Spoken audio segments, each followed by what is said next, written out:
आप सोच सकते हैं खुदा को अस्थमा है, खुदा को डायबिटीज मेलाइटिस है। क्या आप सोच सकते हैं खुदा धरती पे आ रहे सैर करने के लिए और खुदा को जरूरत है वीजा की। जो सूरह इखलास है, हम कहते हैं ये लिटमस टेस्ट है, तलिस्मा है, टचस्टोन। टचस्टोन मतलब आप अगर जानना चाहते हैं कि सोना कितना खरा है तो आप टचस्टोन को लेते हैं और सोने को उसके साथ रगड़ते हैं, you rub it with it, और फिर सोने का कलर देखते हैं और फिर आप कहेंगे कि ये 24 कैरेट सोना है या 22 कैरेट सोना है या 18 कैरेट सोना है, या हो सकता है कि सोना ही नहीं है। तो हर चीज जो चमकती है वो सोना नहीं होती। सूरह इखलास खुदा को जानने का तलिस्मा है, खुदा को जानने का टचस्टोन है।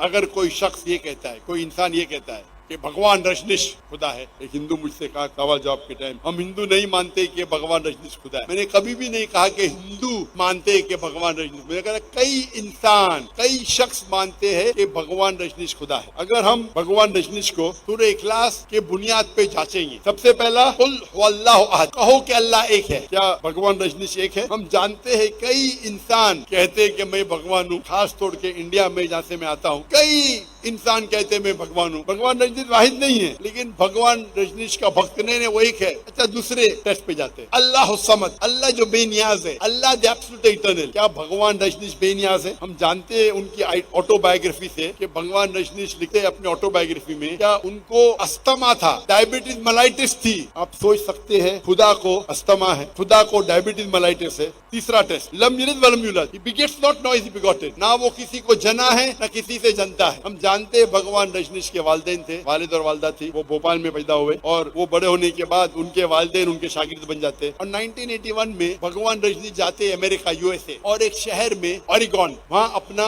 एक सेंटर बनाते और कहते हैं रजनीशपुरम, और हजारों लोग को बेवकूफ बनाते हैं। अमेरिकन गवर्नमेंट उसे गिरफ्तार करती है और जेल में डालती। भगवान रजनीश कहते हैं कि अमेरिकन गवर्नमेंट ने मुझे जेल में स्लो पॉइजनिंग दी, धीरे धीरे जहर दिया। आप सोच सकते हैं खुदा को कोई जहर दे रहा है और खुदा को जहर का इफेक्ट हो रहा है। और 1985 में फिर से भगवान रजनीश, जब अमेरिकन गवर्नमेंट उसको निकाल देती है यूएसए से, वो आते हैं इंडिया में, महाराष्ट्र में, और पूना के शहर में अपना सेंटर कायम करते हैं, ओशो कम्यून। और जब आप वहाँ जाएंगे, उनकी समाधि पे लिखा हुआ है, समाधि की तख्ती पे, Osho never born, never died, but visited the earth from the 11th of December 1931 to the 19th of January 1990. भगवान रजनीश न कभी पैदा हुए न कभी मरे, लेकिन वो इस धरती पे आए घूमने के लिए। 11 दिसंबर 1931 से 19 जनवरी 1990 तक के, वो उस तख्ती पे लिखने भूल गए कि भगवान रजनीश को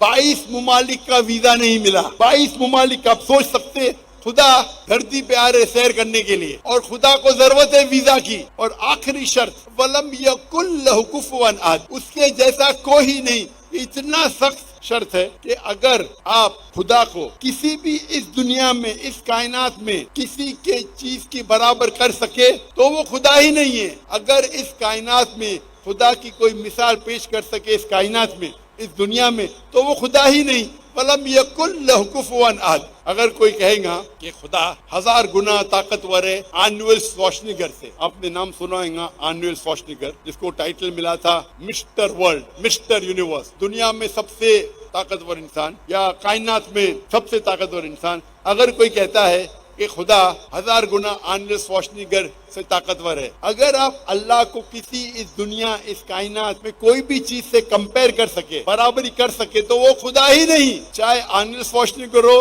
चाहे दारा सिंह हो, चाहे किंग कॉन्ग हो, चाहे 1000 गुना हो, लाख गुना हो या करोड़ गुना हो, वलम यकुल लहु कुफुवन अहद, उसके जैसा कोई नहीं। ये 4 शराइत है सूरह इखलास में। अगर कोई भी इंसान जिस चीज की इबादत करता है, जिसको खुदा मानता है, वो अगर इस 4 शर्तों पे उतरता है सूरह इखलास के, हम मुसलमान को कोई गिला शिकवा नहीं मानने के लिए कि वो खुदा है।